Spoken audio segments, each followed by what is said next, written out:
Welcome to Off the Court, a show dedicated to making you the best version of yourself as a player and as a person. I'm Coach Jack, CEO and owner of Close the Gate Hoops. If you're trying to take your life and game to the next level, this is the podcast for you. Let's get it. What up, gatekeepers? Back at you with another episode of Off the Court.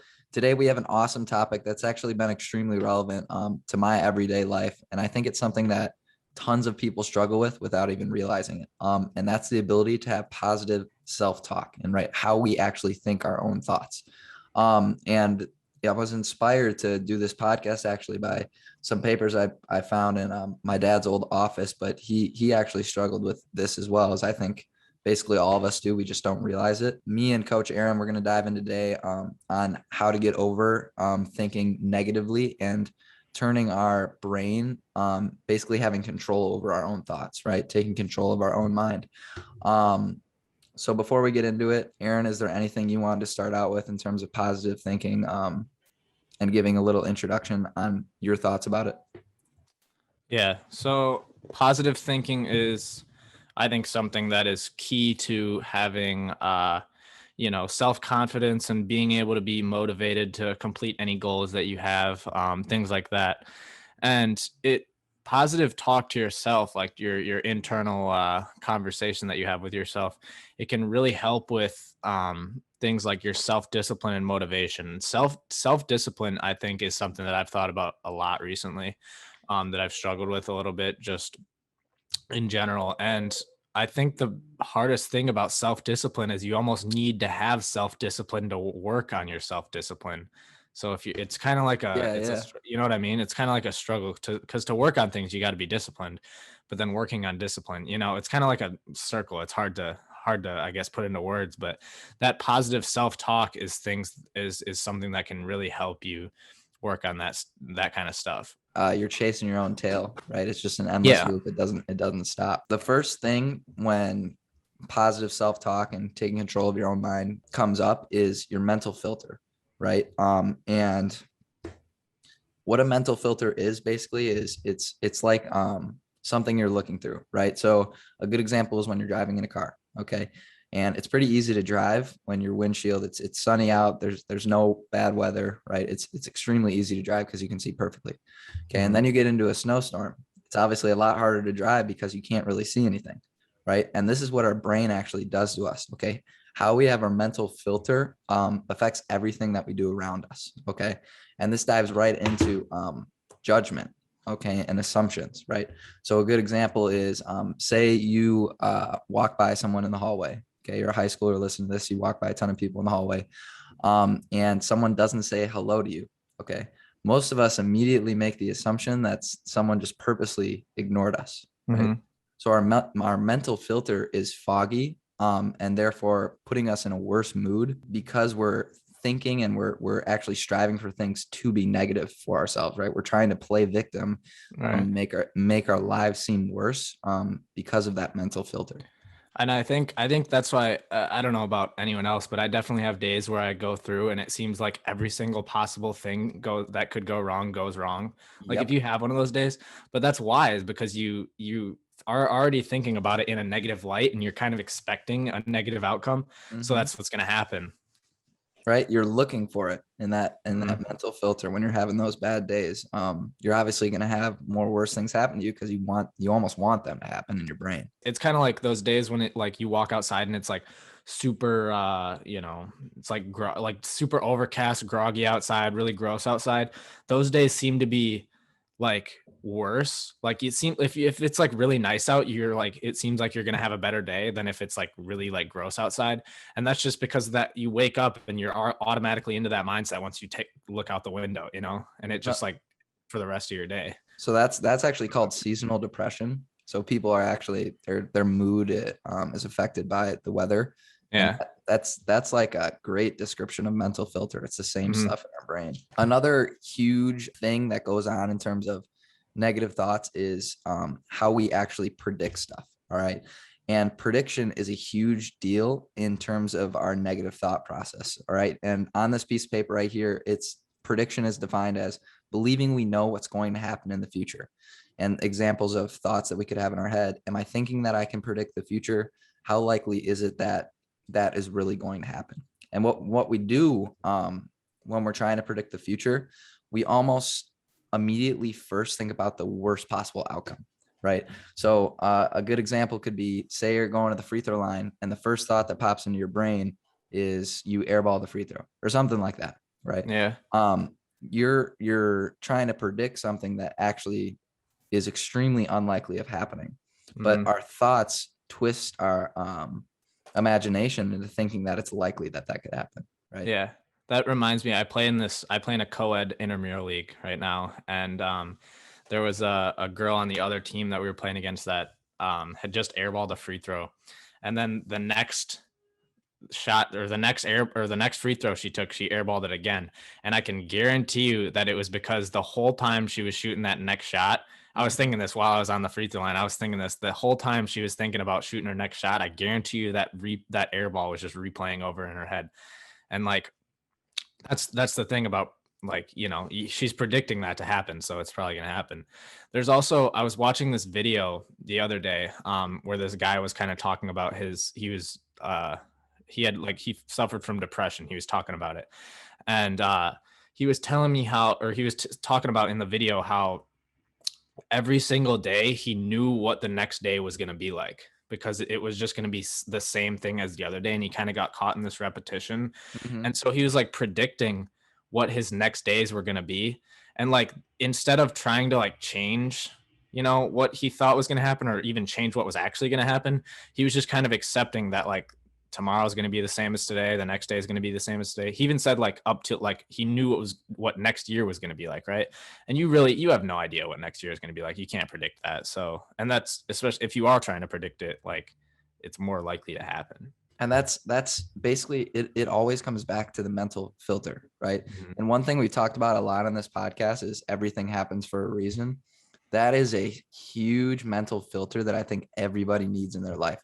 Because literally everything that happens, if you have a mental filter that it does happen for a reason, right? You're basically flipping your frame of mind into turning into a positive. Like it's an automatic positive if you think everything happens for a reason. Yes. Right.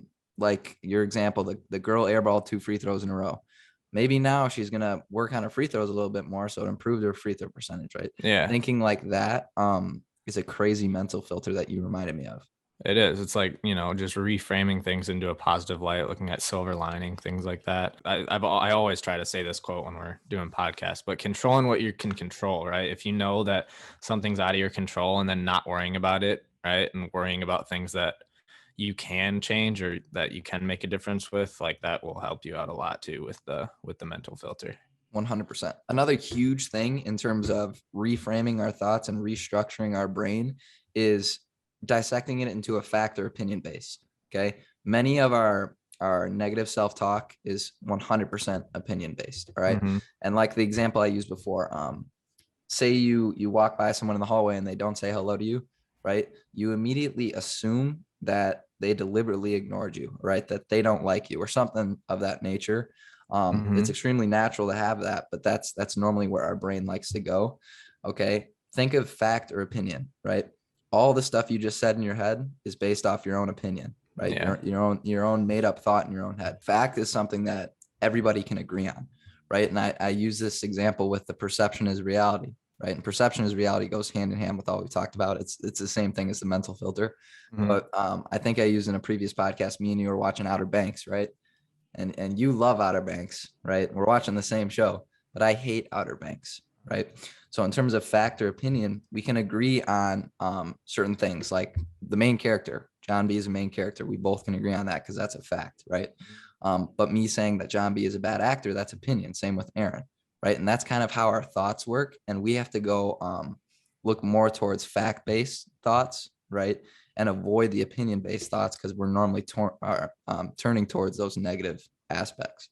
Right. And going along with that, those opinions are all like, they're all relative, obviously, because, you know, if you're like, you're shooting one day, right, and you can't seem to hit a shot, right, and you're thinking to yourself, God, I'm a terrible shooter, right? I guarantee you, if you're out working in the gym, there's plenty of people that are very not close to you, like with shooting, right? So it's all like relative. You compare yourself to like rather than comparing yourself to people that are like below you, you're always comparing yourself to people that are above you, which isn't necessarily a bad thing. You want to be, chasing greatness rather, you want to be like trying to like, improve yourself, but comparing yourself to other people is not necessarily the greatest way to do that, especially within like outside of basketball. Comparing yourself to other people like is just not very healthy. Like I would, in my opinion.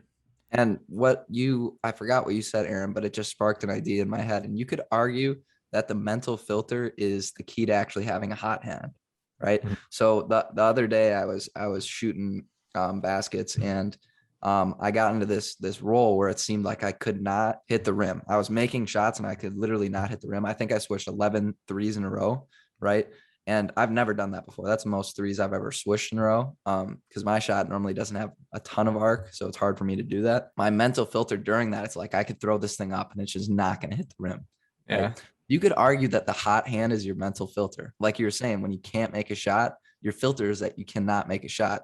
So there's little things in our brain when we shoot the ball that actually makes it less likely to go in. Same thing with when you're hot, right? Yeah. So Because when you're hot, you're not missing. You're just thinking in your head, you're like, God, I'm a beast, dude. Like, and then you get too high or too low, right? But in the game, like when you're shooting, you get hot, you don't want to get too high. You don't want to start hyping yourself up too much. And then, when you're missing a bunch of shots, just not worrying about it, on to the next play. I Things like totally that. agree. And I think the too high or too low thing, it's whenever you're in those moments of, obviously when it's too low, we don't want to spend time observing that, right? Mm-hmm. But say we are hot and we're not missing, take time to think about why that is, right? What is actually going on that's making you think this way, to obviously make it repeat more in the future. And that's one thing that I think I've done well as a player is I notice when I'm hot, and then I try to feel like I try to observe what I'm feeling so I can do it more often. But in terms of too high or too low, the biggest thing that makes that into reality is basically the outward expression of it, right? So if other people can see you're really high and you're really low, then this is a big problem, right? Because it's going to become extremely inconsistent with your play, right? Yeah. But if you can keep it all up here and people really don't know what's going on, that's a really good sign, right? Because when you let it come out to your body language, that's when we know it's a real problem. Yeah.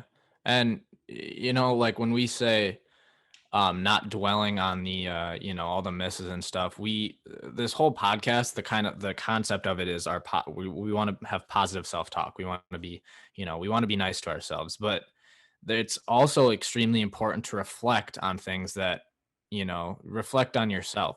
So the whole time you guys are listening to these podcasts, right, we want you to be reflecting on yourselves and trying to apply this to your own life and see how you relate to all these different things that we talk about. And in that, you're going to find some negative kind of things within yourself, and it's good to find those and like see those, and then you're able to try to work on them, right? Because again, when you find these like things that you might not be as good at, right, that's still a good thing, because then you can work on them, right? It's that mental filter. It's a good thing that you're finding these like things out. Yeah, 100%. And so in terms of what we've talked about, like mental filter, how making assumptions as a person is really bad for us, thinking that we know what's going to happen, thinking that we're mind readers on what other people are doing. I think the biggest step in terms of getting towards the positive self-talk is writing them down and then observing them yourself with your own eyes, right? Mm-hmm. And so that's something I've been doing a lot lately, is I'm always writing down my thoughts. Okay. And normally I would do this so I wouldn't forget what I need to do, right? So I would have an endless to-do list. But lately I've been observing where they're stemming from, right? So is this a positive thought I'm having right here? Is this a negative thought? Which I think is really good. And I encourage all of you to do if you're struggling, if you seem sad a lot, and things of that nature, and like you're playing victim in your brain, like my life sucks and things like that, write down your thoughts and observe where they're stemming from. Because if it's think, fact, or opinion, right, if it's just your own brain trying to tear yourself down, then you know that you can change this, right? Yeah. So I think writing down your thoughts is a huge, huge key into positive self-talk. I agree. And that's what, like, lately, my biggest focus I've been like in my life has been just self-improvement in general. And I've been doing the same thing. I've been starting to like write things down and like try to things that are working for me. I'm writing down things that aren't working for me, things that, that I've done today that, make me happy or are like helping me towards my goals, or things that aren't helping me towards my goals, things like that. And it helps you keep your track that you want to be on so organized, and you like know what to do, and because a lot of times you're like, when people are on these like tracks towards self-improvement, they'll start doing things, but then everything kind of gets jumbled up and they don't really know what to do to reach those goals, right? Because you have those goals, you want to get here, but you have different paths to get those goals, and you're kind of like taking like three separate paths to get to those goals, when if you're on one path, you're going to get there so much faster. Yeah. And That makes sense. That is awesome that you have a notebook and you're using that stuff. Because I think this podcast, in terms of even you like observing, obviously I'm not perfect, right? You've had crazy growth since when you started with CTG, and it's kind of crazy. I never would imagine you with a notebook writing down your self-reflection. Got it. That is awesome. Is there anything else you wanted to add, Aaron? I mean, the last thing you had written down there, you said memories, which I kind of liked. And I always love looking back at memories, and thinking about in the past, and thinking about all the fun you had and stuff, and how like what's making it all worth it, I guess, because like you're still making memories as we speak, right? And that's why it's important to be to enjoy life throughout the whole time, and that positive self-talk that helps you do that, right? And it's important to want to enjoy life, because in 20 years, you want to look back at this stage of your life that you're at right now, and you want to be like, you want to have positive thoughts with it, right? You want to enjoy that, because I love looking back at, when I was younger, and, I enjoyed like thinking about those times, because I really enjoyed those times while I was in them. And it should be the same thing 20 years from now, That's actually, I'm really glad you brought that up, because I think one thing that we should talk about that's really never been brought up in this podcast that can unlock basically that mental side of memories towards a positive light is music, right? Mm-hmm. I think it's really, really smart to put together playlists of music that take you back to certain periods of time, right? Yes. So like when I want to get ready for a game, I find music that I would just grind with. So like, say I have an album that I absolutely loved, and I just remember myself outside just getting absolute buckets with this album, right? And so when I listen to it pregame, it just takes me back to that moment, and I'm just like, dang, that was fun, right? Just working towards this moment. And I think using that tool of music could be extremely helpful towards not only your mental filter, but just throughout your life, and using it smartly to motivate yourself. That's funny, because I literally did the same exact thing. When I was in high school, I actually did this. There's this playlist that I would listen to every single bus ride from like track meets back and forth. And then my senior year, I like found that playlist like in like the depths of my phone. I just started listening to that too, and it would just get me so pumped, because I knew where I came from. I knew like, but I really like that idea of keeping playlists that give you a nostalgic feel from that time, that No, I think you can really, if you're smart about your music, it can seriously make crazy growth for whatever you're doing. I used to just kind of make playlists onto what everyone else is listening to, and I realized that I should just be making playlists that takes me to these moments, right? Like I listen to a song, I know where I was when I like listening to it, right? So I think that's really good. And music is so cool, because I feel like people are constantly searching forms of like instant serotonin and gratification, right? And then they find those in like things that might not be super productive for you, like, but music is a way to find that instant serotonin and like that instant dopamine and happiness right away, with like a positive effect on you. Yep, if that makes sense. Totally. And I used to be the type, over the last year, I was probably the type of person that would never want to listen to music in terms of transition time, because I'd always want to be doing Audible or podcasts. I think it's good to balance the two. It kind of depends what's going on throughout your day. I agree. That's awesome. Is there anything else you wanted to add? Otherwise, I think we covered a lot. Good stuff. I don't think so. Okay. Just to recap, gatekeepers, the biggest thing in terms of positive self-talk is your mental filter, right? Because it doesn't matter really what you're doing. If you have a foggy mental filter, or say it's in a snowstorm of your windshield, right? Everything that happens is going to be turned towards a negative light. And we talked about a lot before, everything happens for a reason. I think the key to a happy life is having that mental filter, because no matter what happens, literally anything, right?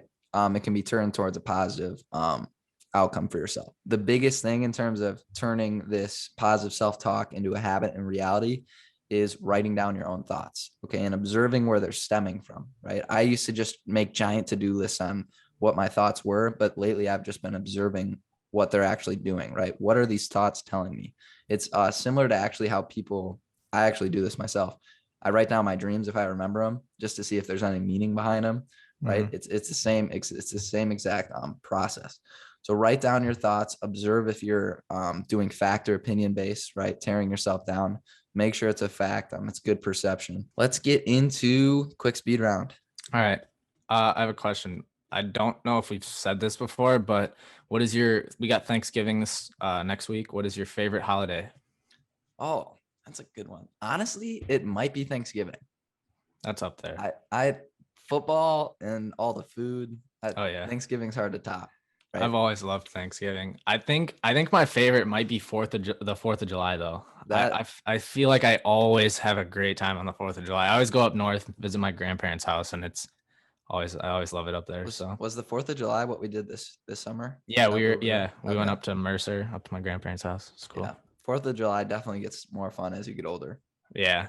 See, when I was little, it was always Christmas and Halloween were my two favorite. And now it's like, I think Thanksgiving and 4th of July are my two favorites. You definitely appreciate holidays more as you get older. Since we're on holidays, what is it can be any holiday. What's your if you could only pick one food from any holiday, which would it be? I think my favorite, like the thing I look forward to the most on Thanksgiving every year is like the cheesy potatoes. That's one of them. My family's very Norwegian, so we always have lefse. Do you know what that is? No idea. It's like, I can't even really explain. It's almost like a potato like pancake, but it's like very, very flat. You can like throw stuff in there. That's one of my favorites too. That's always been one of my favorites, but sounds good. Yeah, those two are probably up there. If I had out of any holiday, I would probably go with the Christmas cookies with the frosting and the, oh yeah, those, you can't top those Christmas cookies. That's a good one. Awesome. Did you want to do another question? Otherwise 2 is fine. Yeah, I can't think of any other ones. We've done so many. Yeah, I know. We're running out of quick speed round. Gatekeepers, if you're listening to this, give us some ideas for better quick speed round questions. Because we definitely still want to have fun with those. Mm-hmm. Thank you for listening, Gatekeepers. Just remember, mental filter is everything. Write down your thoughts and observe where your thoughts are stemming from, if they're positive or negative. I'm Coach Jack.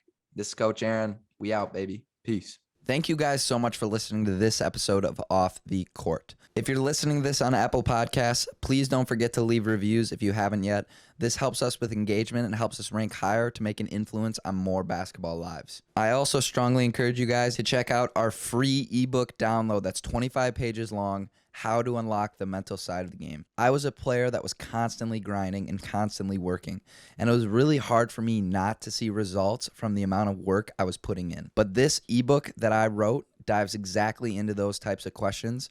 I was completely ignoring the most important part of basketball, which is the mental side of the game. So the 25-page ebook that I wrote is for you guys to give yourselves a leg up on your competition and almost like a secret weapon. I call it the basketball cheat code. Also, check out our website, ctghoops.com. On there, we got tons of programs that you guys can download to make yourselves a better basketball player. We have the CTG Productivity Notebook, helping you guys become addicted to productivity. Of course, in-person training. We are located now in multiple cities.